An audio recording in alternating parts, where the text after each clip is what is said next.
ሀገርን በማበልጸግ የማህበረሰቡን ያኗኗር ዘይቤ ከሚለውጡ መሳሪያዎች አንዱ ትምህርት ነው። የሰው ልጅ በእውቀት በክህሎትና በአመለካከት አሳድጎ ብቃት ያለው ባለሙያ ለማፍራትና ከዓለም አቀፍ የትምህርት ተቋማት ጋር ተወዳዳሪ ለመሆን ለትምህርት ጥራት ትኩረት ሊሰጠው ስለሚገባ ከቅድመ አንደኛ ደረጃ እስከ ዩኒቨርሲቲ ያሉ የትምህርት ተቋማት በትምህርት ጥራት ላይ አተኩሮ መስራት ይጠበቅባቸዋል። የትምህርት አሰጣጡ ጥራት እንዲኖረው የትምህርት ተቋማት እና መምህራን የአንበሳውን ድርሻ ቢይዙም የተማሪዎች ወላጆችና የሁሉም ማህበረሰብ የጋራ ጥረት ጭምር እንደሆነ ግን ሊዘነጋ አይገባም።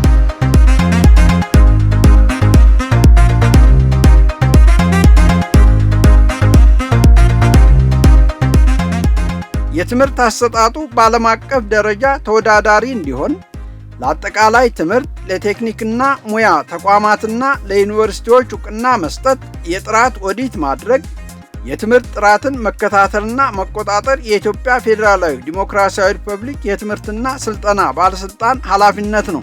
የኢትዮጵያ ፌዴራላዊ ዲሞክራሲያዊ ሪፐብሊክ ሕዝብ ተወካዮች ምክር ቤት በሕገ መንግሥቱ ከተሰጠው ስልጣንና ተግባር አንዱ የክትትልና ቁጥጥር ተግባራትን ማከናወን ነው።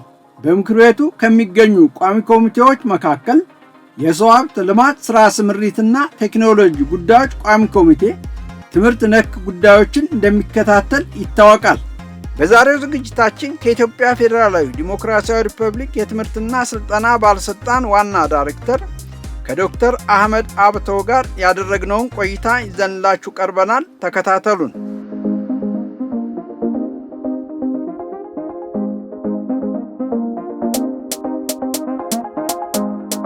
የትምህርትና ስልጠና ባለስልጣን የተቋቋመበት ዋና ዓላማ በሁሉም የትምህርት ደረጃ በአጠቃላይ ትምህርትም በከፍተኛ ትምህርትም የትምህርት ጥራትና አግባብነት እንዲረጋገጥ የመቆጣጠር ተግባር ነው። የትምህርት ጥራትን ለማረጋገጥ ባለስልጣን መስሪያ ቤቱ ከዓለም አቀፍ የትምህርት ተቋማት ተሞክሮ በመውሰድ ወጥ የሆነ መስፈርት እያዘጋጀ እንደሆነም ዋና ዳይሬክተሩ ተናግረዋል። የትምህርትና ስልጠና ተግባር ክትትልና ቁጥጥር ስራችን መጀመሪያ ስርዓት ለመገንባት ነው። ስራ የሰራ ነው። ስታንዳርድ በምንድን ነው መሰፈር አለበት። ጥራት አለው የለውም ለማለት ኢንስቲትዩሽኑ በቀድሞ በወጣ ስታንዳርድ መሰፈር ስላለበት ስታንዳርዶችን ማዘጋጀት ነው የመጀመሪያ ስራ ያደረግነው። ሁለተኛ የትምህርት ጥራትን የምንቆጣጠርባቸው መካኒዝሞች ምንድን ናቸው ብለን መካኒዝሞቹንም ለይተናል። ከሀገራዊም ከዓለም አቀፋዊም ተሞክሮ በመነሳት አንድ የኤክስተርናል ተቆጣጣሪ ባለስልጣን የሚጠቀምባቸው ትክክለኛ መካኒዝሞች ምንድን ናቸው የሚለውን የለየ ነው። በአጠቃላይ ትምህርትም ሆነ በከፍተኛ ትምህርት ደረጃ ለማስተማር የተዘጋጁ የትምህርት ተቋማት ለማስተማር ከመዘጋጀታቸው በፊት ዝቅተኛው መስፈርት ስለማሟላታቸው ሊመዘኑ ይገባል ብለዋል ዋና ዳይሬክተሩ። አንድ የትምህርት ተቋም በከፍተኛ የሚሆን በአጠቃላይ ትምህርት የትምህርት አገልግሎት ከመስጠቱ በፊት በታወቀ ስታንዳርድ በዝቅተኛ ስታንዳርድ መመዘንና ይሁንታ ማግኘት አለበት። ያለው ኢንፍራስትራክቸር ያለው የህግ ማዕቀፍ አገልግሎቱን ለመስጠት ብቁ ያደርገዋል አያደርገውም የሚለው የአንድ ሬጉላቶሪ መነሻ ነው። ዋና ዳይሬክተሩ አክለውም የማስተማር ፈቃድ የተሰጠው የትምህርት ተቋም በየጊዜው እየተገመገመ ከ3 ዓመት እስከ 5 ዓመት ባለው ጊዜ ውስጥ ፈቃዱ መታደስ እንዳለበት ገልጸዋል። ብቁ ነው ከተባለ በኋላ ደግሞ ድጋፍ ይደረግለታል። ሂደት አለው። መጀመሪያ ፈቃድ ይሰጠዋል። ከ3 እስከ 5 ዓመት ቆይታ በኋላ ደግሞ ያ ተቋም ከመሰራረት ወደ ማቹር እንደሆነ ተቋም ሆኗል ወይ ተብሎ ቼክ ይደረጋል። እግር መንገድም ደግሞ በሱፐርቪዥን ይደገፋል። ተጨማሪ ሪኳየርመንትም ዲማንድ ያደርጋል በቆየ ቁጥር። በዚህ ሂደት ክትትልና ቁጥጥር የሚደረግበት ተቋም ደግሞ የኳሊቲ ኦዲት የምንለው ሜካኒዝም አለ። ያ ቁጭ ብሎ በሁሉም ስታንዳርዱ የራሱ ስታንዳርድ አለው። እያንዳንዱ ስራ መጀመሪያ ተቋሙ ራሱን ገምግሞ እንዲሰጠው ያደርጋል። ሰልፍ ኢቫሉዌሽን ይባላል። ያንን ይዞ የሰልፍ ኢቫሉዌሽን ደግሞ ፒር ሪቪው እንለዋለን። የዩኒቨርሲቲ መምህራኖችን ጭምር ይዞ ሪቪው ይደረጋል። ያለበት ሌቭል ይታወቃል እና ጋፑም ይለያል።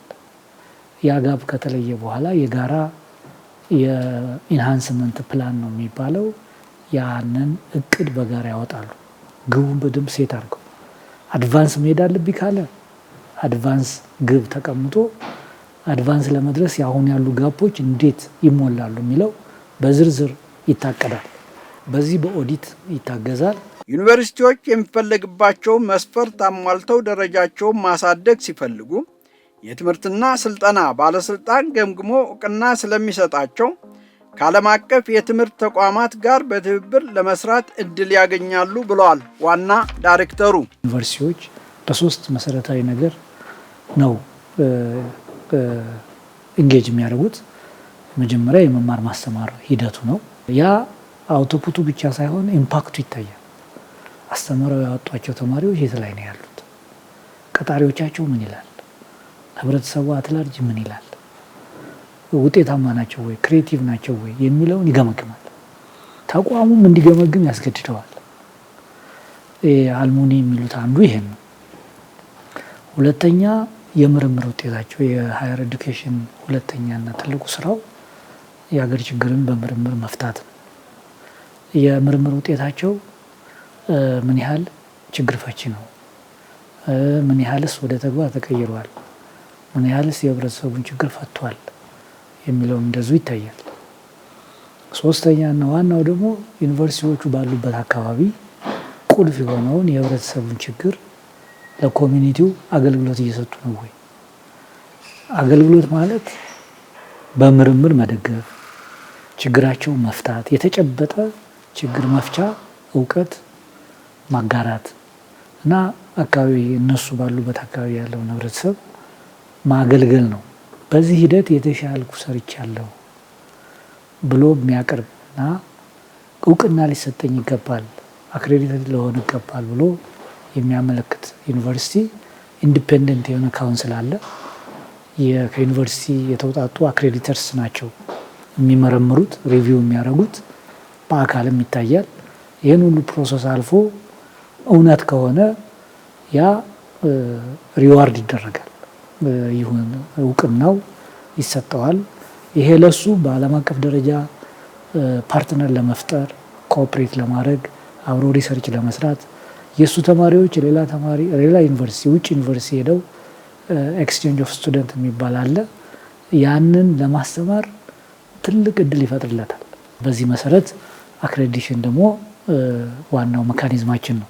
ከከፍተኛ ትምህርት ተቋማት ትምህርታቸውን አጠናቀው ለተመረቁ ተማሪዎች ባለስልጣን መስሪያ ቤቱ እውቅና ስለሚሰጣቸው በተለያዩ ተቋማት ተቀጥረው የመስራት እድል ያገኛሉ ብለዋል ዋና ዳይሬክተሩ። ሌላው ደግሞ የትምህርት ክሬዴንሻል በተለያየ ሞዳሊቲ እንዲሰጡ እናደርጋለን። ኦንላይን፣ በካምፓስም ብሌንድም ሆኖ የትምህርት ክሬዴንሻል ደግሞ እውነተኛ መሆናቸውን አረጋግጠን ለቀጣሪዎች የያዙት ዶክመንት እውነተኛ ነው፣ ህጋዊ ነው ብለን እንደዚሁ ኦተንቲኬት እናደርጋለን። ዶክመንቱ ባለቤትም ለሱ ፕሪስቴጅ ነው። ቀጣሪውም በዶክመንቱ ላይ ጥርጣሬ ሳይገባው ህጋዊ መሆኑን አውቆ እንዲቀጠር እድል ይፈጥርለታል። በዚህ ሂደት ደግሞ ሲስተሙን እንደገና እናየዋለን። ምን አይነት ችግር ይዞ አለው ብለን ሲስተሙን ቃይተን ሲስተሙ እንዲስተካከል እናደርጋለን። የትምህርት ጥራትን ለማረጋገጥ የትምህርትና ስልጠና ባለስልጣን ከሌሎች አካላት ጋር ስለሚሰራው ቅንጅታዊ ስራም ጠይቀናቸዋል። እኛ ሬጉላቶሪ ተቋም ነን። ፈጻሚ ተቋም ትምህርት ሚኒስቴር ነው። ትምህርት ሚኒስቴር የራሱ ስቴክሆልደሮች አሉት። በአፈጻጸም ላይ ሊያሳትፋቸው የሚገቡ እጅና ጓንት ሆነው የሚሄዱ ተቋማት አሉ። ለእኛ ደግሞ እንደዚሁ እጅና ጓንት ሆነው የሚሄዱ አሉ። ሁሉንም አናሳትፍም። ከቁጥጥርና ክትትል አንጻር ከሬጉላቶሪ አንጻር ትልቅ ኢምፓክት ያላቸውን ለይተን እናሳትፋለን። ከዚህ አንጻር አንዱ ዩኒቨርሲቲዎቹ ራሳቸው ናቸው። ለምሳሌ የአክሬዲሽን ካውንስል የሚዋጣው ከዩኒቨርሲቲ ነው። ለምን? ሰብጀክት ስፔሻሊስት ይፈልጋል።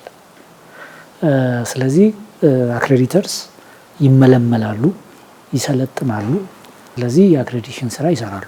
ዩኒቨርሲቲዎች ጋር በአንድ በኩል ስቴክሆልደር ናቸው ለኛ፣ በሌላ በኩል ከስተመርም ናቸው።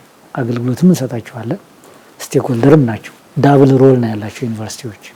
በዚህ ምክንያት ነምበር 1 ዩኒቨርሲቲዎች ጋር ነው ተቀናይተን የምንሰራው። ሁለተኛው መቀናጀት ያለብን የሙያ ማህበራት አሶሲዬሽንስ ያልኳቸው የሙያ ማህበራት የኮምፒተንሲ ስራ የሚሰሩት እነሱ ናቸው። አሁንም ተቀናይተን እንሰራለን። በተለይ አንዳንድ ማህበራት አክቲቭ ናቸው። በተለይ ጤና ጋር ያሉ ማህበራት ከኛ ጋር እየሰሩ ነው ያሉት፣ ብዙ ስራም ሰርተዋል።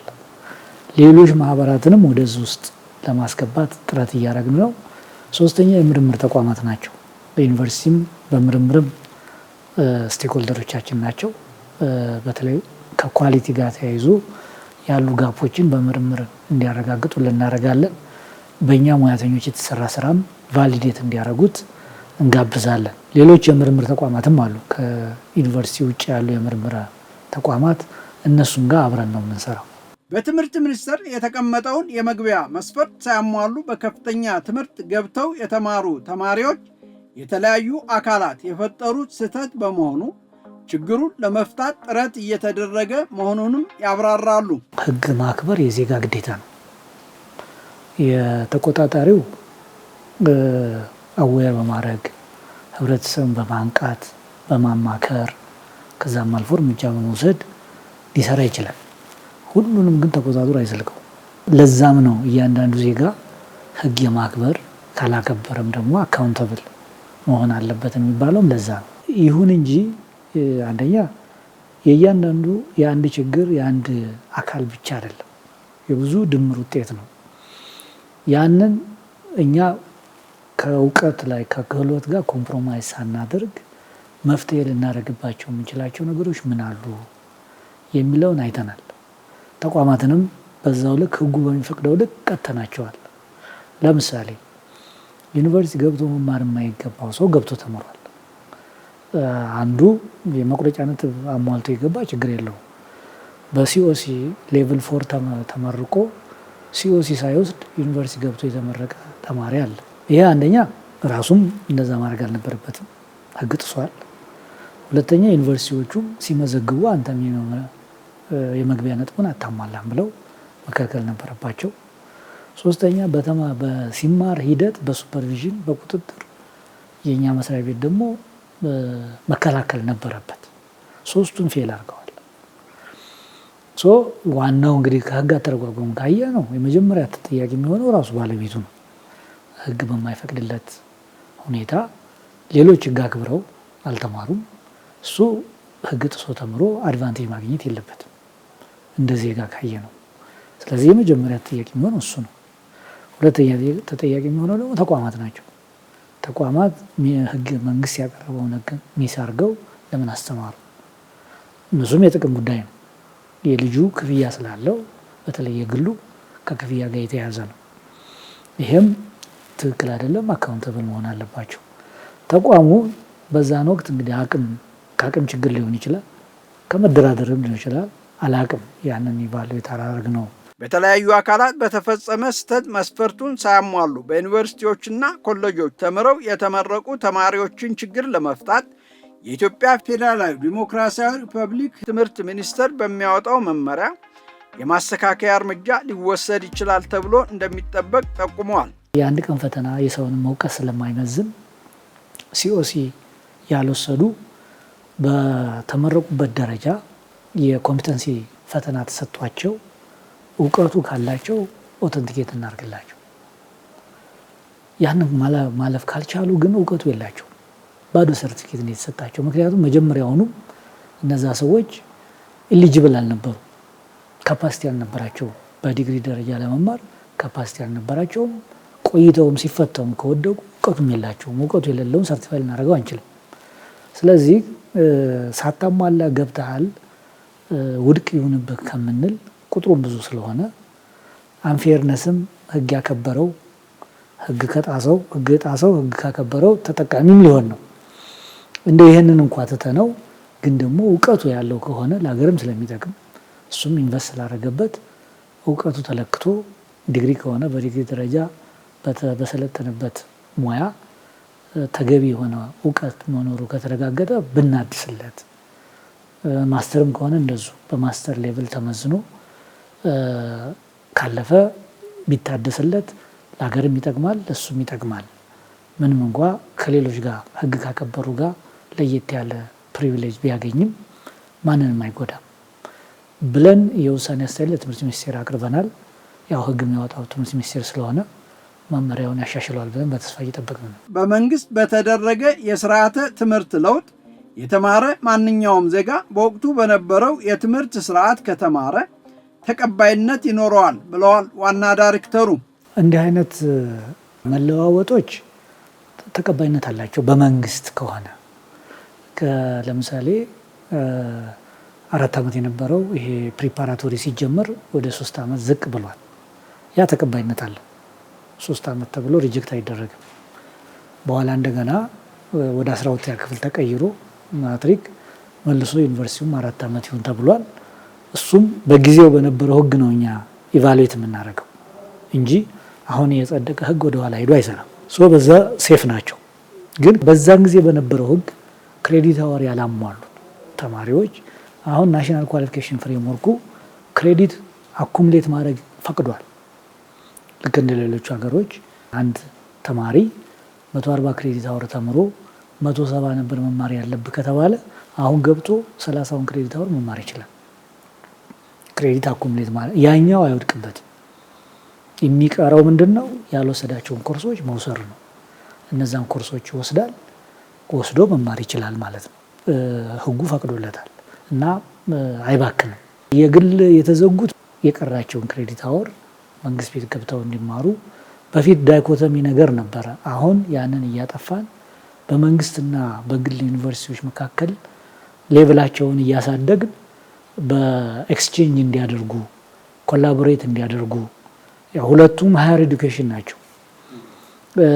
ያንን ኢንቫይሮንመንት እንዲፈጠር ነው አሁን እየሰራን ያለ ነው።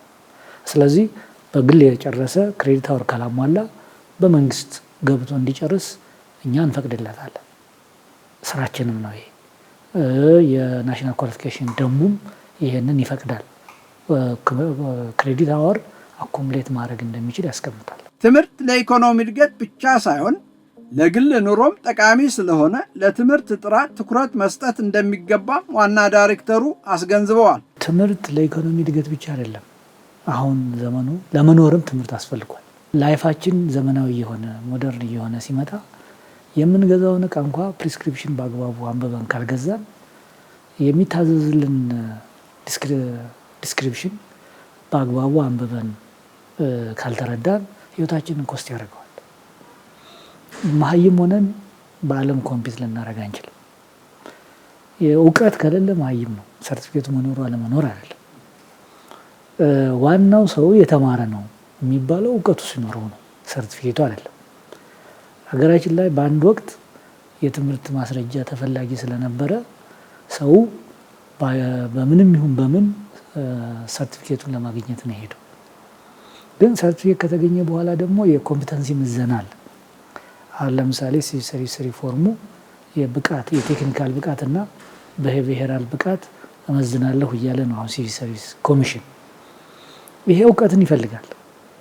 ዝም ብሎ ሰርቲፊኬቱን ያገኘው ሰው ስራ እንኳ ቢቀጠር በዛ ስራው ላይ ለመቆየት ይቸገራል፣ ለራሱም ይቸገራል፣ ሰፈር ያደርጋል። በመጨረሻም የትምህርትና ስልጠና ባለስልጣን ዋና ዳይሬክተር ዶክተር አህመድ አብተው በትምህርት ጥራት ዙሪያ የሚከተለውን መልእክት አስተላልፈዋል።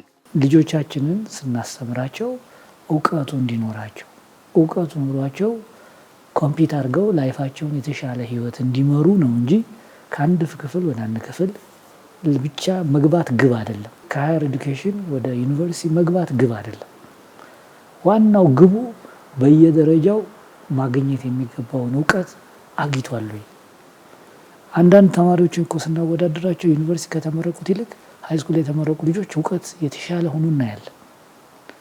እና ለእውቀት ቫልዩ መስጠት፣ ወላጅ ልጁ ላይ ኢንቨስት ያደርጋል። ያ ኢንቨስትመንት ሪተርን የሚያገኘው ጥራት ያለው ትምህርት መማሩን ሲያረጋግጥ ነው እንጂ መዋያ አይደለም። ትምህርት ቤት ውለው እንዲመጡ አይደለም። ጥራት ከወላጅ ይፈልጋል፣ ጥራት ከተማሪ ይፈልጋል፣ ጥራት ከመምህራን ይፈልጋል፣ ጥራት ከማህበረሰቡ ይፈልጋል። ይሄ እስካልመጣ ድረስ በጠባብ ቁጥጥር አይመጣም። እነዚህ ቁጥጥሮች የቁጥጥር ሜካኒዝሞች ሊድ የሚያደርጉት ምንድን ነው? ሰው ጥራትን አጀንዳ እንዲያደርገው፣ አዎ እውቀት ከሌለው ምን ዋጋ አለው ብሎ ለእውቀት እንዲሰራ ለሰርቲፊኬት ሳይሆን ለእውቀት ተማሪ ልጁን ለእውቀት እንዲያስተምር እዛ ላይ የሚጠየቀውን ኮሚትመንት እንዲከፍል ቼክ እንዲያደርግ በትምህርት መዋቅርም ያሉ ሰዎች እንደዛ ዞሮ ዞሮ ትውልድ እየተካ የሚሄድ ስለሆነ እውቀት የሌለው ትውልድ ሰርቲፊኬት ብቻ ብናድለው በህይወቱም ፌል ያደርጋል፣ እንደ ሀገርም ፌል ነው የምናደርገው። ስለዚህ ጥራት አጀንዳ መሆን አለበት። ከኢትዮጵያ ፌዴራላዊ ዲሞክራሲያዊ ሪፐብሊክ የትምህርትና ስልጠና ባለስልጣን ዋና ዳይሬክተር ከዶክተር አህመድ አብተው ጋር ያደረግነው ቆይታ በዚህ አበቃ። በሌላ ፕሮግራም እስከምንገናኝ ሰላም።